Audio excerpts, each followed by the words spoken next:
नमस्कार, मी श्रीकांत उमरीकर. आपण पाहतात अॅनालायझर. लाईक करा, शेअर करा, सबस्क्राईब करा. जे काय तुमच्यासमोर चित्र आहे त्याच्याबद्दल काहीच वेगळं सांगायची गरज नाही, म्हणूनच आम्ही ते शीर्षक दिलेले.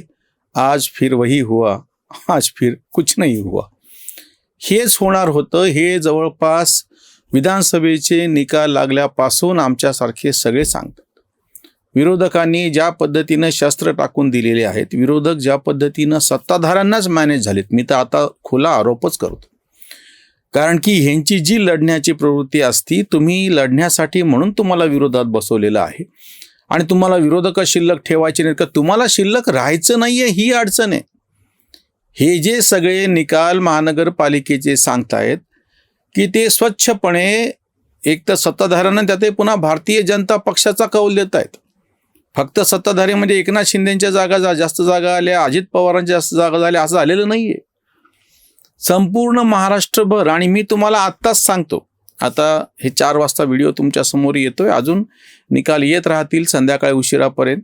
चित्र तर आताच क्लिअर स्पष्ट झालेलं आहे, पण मी तुम्हाला आत्ताच जिल्हा परिषदच्या निकालाचं सांगतो. 12 जिल्हा परिषदांच्या निवडणुका आता सुरू झालेल्या आहेत प्रक्रिया, आणि सर्वोच्च न्यायालयाच्या निकालानंतर उरलेल्या 20 म्हणजे 32च्या 32 जागेचे सगळे निकाल फेब्रुवारीच्या शेवटापर्यंत लागतील. तेही काय लागतील मी तुम्हाला आताच सांगतो. सगळ्यात पहिली मोठी संधी प्रत्यक्ष विधानसभेमध्ये होती. लोकसभेतलं चकचकीत यश विरोधकांच्या हातामध्ये होतं. सगळे एकत्र राहून ठामपणे लढले असते तर शक्यता होती. एक तर सत्ता बदलही झाला असता, ही पण शक्यता होती. आणि त्याहीपेक्षा दुसरं म्हणजे ह्यांनी जी बोंब केली होती, शिंदे मिंदे, त्याच्यानंतर अजित पवार फुटले, ह्याच्या जर विरोधात कौल गेला असता तर जनतेनं पण ते शिक्कामोर्तब केलं असतं. आणि दुसरा जो खोटारडेपणा उद्धव ठाकरेंनी केला, तो परत एकदा सर्वसामान्य लोकांनी मतदानातून त्यांचा खोटारडेपणा उघड केला. बंद खोलीत वचन दिलं होतं. आठवून पहा तुम्ही 2019चे ते सगळ्या स्टोऱ्या. देवेंद्र फडणवीस यांचे फोन साधे तुम्ही उचलत नव्हते, प्रत्यक्ष तुम्ही बोललेच नाही, समोर बसलेच नाहीत. मग हे सगळ्यातून तुम्ही कसं काय हा अर्थ लावलेला होता की आम्हाला तुम्ही काय न्याय दिला नाही मुख्यमंत्री पद? अरे पण प्रत्यक्ष समोरासमोर बसले कुठे होते? हा खोटारडेपणा 2019च्या निकालाच्या नंतर पासून उद्धव ठाकरेंनी सुरू केलेला होता. सगळ्यात पहिल्यांदा त्याला प्रत्यक्ष तुमचेच कार्यकर्ते सगळी अख्खा पक्ष घेऊन बाहेर पडले एकनाथ शिंदेच्या सोबत. त्याच्यातून एक सिद्ध झालेलं होतं. तरी तुम्ही बोंब केली, न्यायालयामध्ये गेले, सगळं करून झालं. नंतरच्या खरं तर लोकसभा निवडणुकीमध्ये सगळे एकत्र आले. एक शक्यता देशभरात दिसत होती, त्याप्रमाणे महाराष्ट्रात त्याच्यात सत्ताधारी भाजपचं स्वतःचं बहुमत घटवण्यामध्ये महाराष्ट्र आणि उत्तर प्रदेशचा मोठा वाटा होता. ही तरी एक संधी होती. हे तरी इंडिकेशन दिसत होतं की जर समजा विरोधक इतक्या ताकदीने एकवटले तर सत्ता बदल होऊ शकतो. पण यांचं आत्ताच लागलेनं 2-4 शिंतोडे झाडांना की जंगलात सुरू झाला नाच ही मोरांचा, भटांच्या गजलेतला एक शेर आहे. एक थोडंसं यश लोकसभेच्या निवडणुकीतलं महाराष्ट्रात विरोधकांना काय मिळालं की लगे ह्यांची मतीच पालटून गेली. मुख्यमंत्री कोणी व्हावा आधीच चर्चा. विधानसभेचे निकाल लागले, नगर परिषद नगरपंचायतचे पालिकेचे निकाल लागले, आणि आता महानगरपालिकेचे तुमच्या समोर. काही फरक पडलेला नाहीये.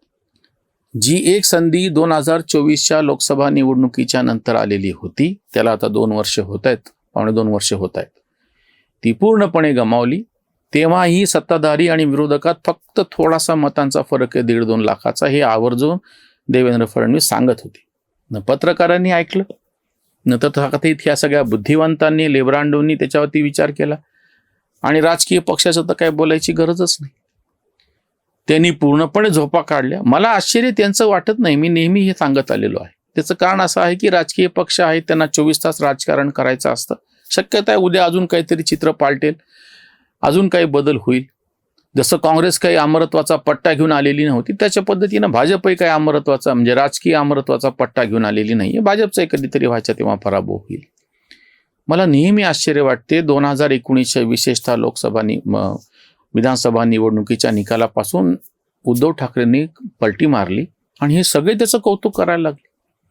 जेव्हा की स्पष्टपणे धडधडीत सर्वसामान्य लोकांचा त्याला पाठिंबा आहे हे दिसतच नव्हतं कुठे. एक तर निकाल 2019चे भाजप आणि शिवसेना एकत्र लढली होती, मग जनमताचा कौल त्यांच्या बाजूने ना. आणि हे महान घंटा तज्ञ तेव्हा न्यायालयात गेले होते, म्हणजे अजूनही चालू आहे ते खटला तेव्हाच आहे.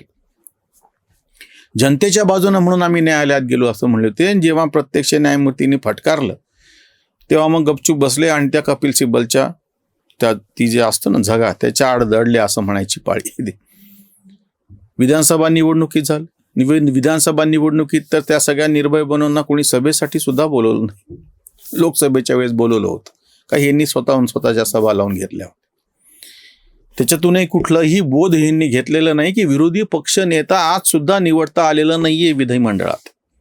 सगळे विरोधक एकत्र येऊन 46 आमदार आहेत विरोधकांचे सगळे म्हणून, त्यांनी एकत्र येऊन जर एखादं पत्र दिलं असतं तर मे बी पॉसिबल, शक्यता होती. तेही झालं नाही. याचा स्पष्ट परिणाम नगरपालिका नगरपंचायतींच्या निवडणुकांमध्ये दिसून आला. इतका सफाचाट धुवाधार यांची धुलाई झाल्याच्या नंतर सुद्धा काही शहाणपण येईल असं नाही. इजा बिजा आणि आता तिजा. महानगरपालिकेच्या निवडणुकीची घोषणा झाली तेव्हापासून पहा, आम्ही जे व्हिडिओ करतो आहोत ते कुठलाही व्हिडिओ जुना तपासून तुम्ही पहा.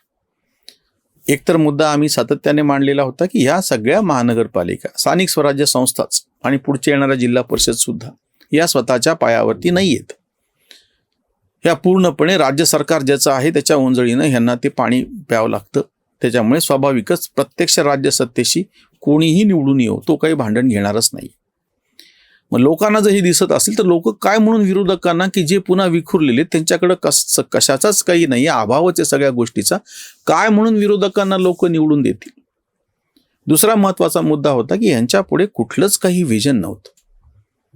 एक मुद्दा महानगरपालिकेच्यासाठी नगरपालिकेने लागू पडतो, जिल्हा परिषदला तेवढा लागू पडत नाही. तो मोठ्या शहरांमध्ये महानगरपालिकांच्या बाबतीमध्ये इन्व्हेस्टर गुंतवणूकदारांचे एक फार मोठा मुद्दा आम्ही उपस्थित केलेला होता की त्यांचे स्टेक लागलेले आहेत सगळे. जो कोणी गुंतवणुकीच्या अनुकूल अशी भूमिका घेईल त्याच्या बाजूने हे गुंतवणूकदार राहतील. आणि जर समजा दिसत असेल की हा जिंकू शकतो तर त्याच्या पाठीमागे ते बळ लावतात आणि त्या पद्धतीने त्याला शेवटचा जो भाग असतो जिंकण्याचा, आधीपासूनचा नसतो. ही आधीपासूनची तयारी सगळ्या राजकीय पक्षांना आपलीच करावी लागते. आता हे थोडंसं लवकर होईल, पण आता मतांचे आकडे उशिरापर्यंत आज मिळतील. उद्या मी त्याच्यावरती तुम्हाला व्हिडिओ करून सांगतो की प्रत्यक्षामध्ये हे मागं किती पडलेले आहेत. विरोधकांची जी बोंब होऊन बसलेली आहे ना, ते केवळ जागांमध्ये मागं पडलेले नाही आहेत, ते टक्केवारी मतांमध्ये मागे पडले, त्याहीपेक्षा धोरणामध्येच मागं पडलेले आहे. गुंतवणुकीला अनुकूल धोरण तुम्ही ठेवा. विशेषतः मुंबईचा जो प्रश्न होता आम्ही आधीपासून वेगळं सांगत होतो. समृद्धी महामार्गाला विरोध, शक्तिपीठ महामार्गाला विरोध, आरे कारशेडला विरोध, बुलेट ट्रेनला विरोध, मेट्रोला विरोध, धारावीला विरोध, प्रत्येक गोष्टीला विरोध होता आणि ही कुठलीच गोष्ट होऊ देत नव्हते. परिणामी जेव्हा केव्हा ह्या निवडणुका लागतील तेव्हा यांचा सफाया करण्यासाठी बाकीचेच लोक टपून बसतील. हे काही सांगायला वेगळ्या भविष्यवेत्याची अभ्यासकाची गरज नव्हती. शेंबड्या पोरालाही हे कळत होतं तेव्हा सुद्धा. प्रशासक होता गेल्या 8 वर्षापासून, त्याच्यामुळे झाकली मूठ 1.25 लाखाची होती मुंबई महानगरपालिका. म्हणजे या सगळ्या कालखंडामध्ये म्हणजे मुख्यमंत्री पद मिळाल्यापासून 2014 पासूनची गोष्ट, मुंबईवरती फार चांगल्या पद्धतीनं पकड सत्ताधाऱ्यांनी बसवलेली होती. त्याचाच एक परिणाम म्हणजे 2017च्या त्या मुंबई महानगरपालिकेमध्ये भाजपचे स्वतःच्या जीवावरती स्वतंत्रपणे लढून 82 नगरसेवक निवडून आले होते. ह्याच्याकडे फार जणांनी दुर्लक्ष केलं. नंतर तर त्याच्यामध्ये एकनाथ शिंदेच्या रूपाने एक मराठी चेहरा पण लाभला. बाकीचे पण सगळे त्यांना अनुकूलता आली. त्यांनी जी विकासाची धोरणं राबवली ती सगळी प्रत्यक्ष मुंबईकरांना समोर दिसत आहेत. वेगवेगळे जे सगळे वाहतुकीचे प्रकल्प मार्गी लागले ते समोर प्रत्यक्ष दिसत आहेत. त्याचा अनुभव सर्वसामान्य मुंबईकर घेतो आहे.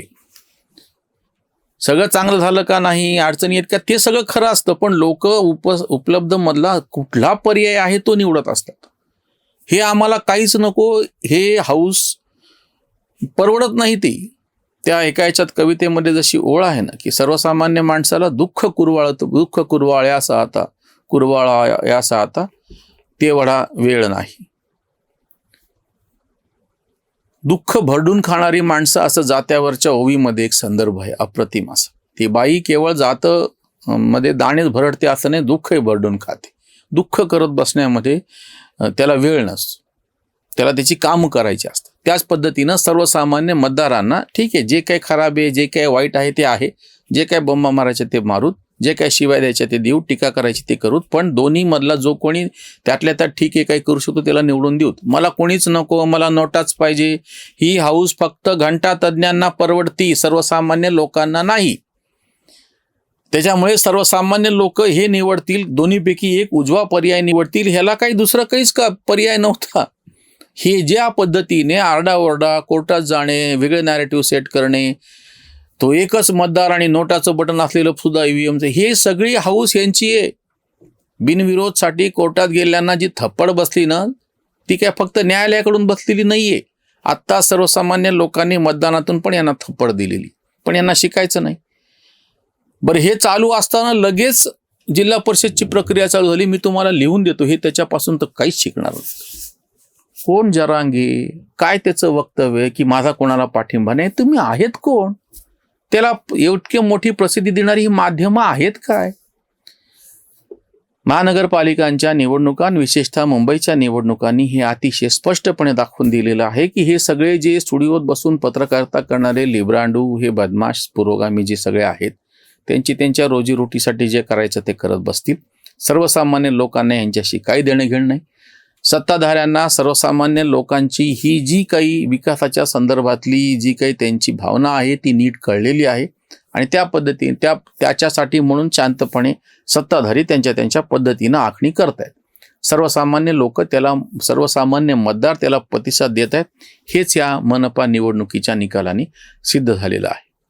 बघूयात, सगळी आकडेवारी समोर येईल तेव्हा आपण त्याचे टक्केवारी आणि बाकीच्या वरती चर्चा करूयात.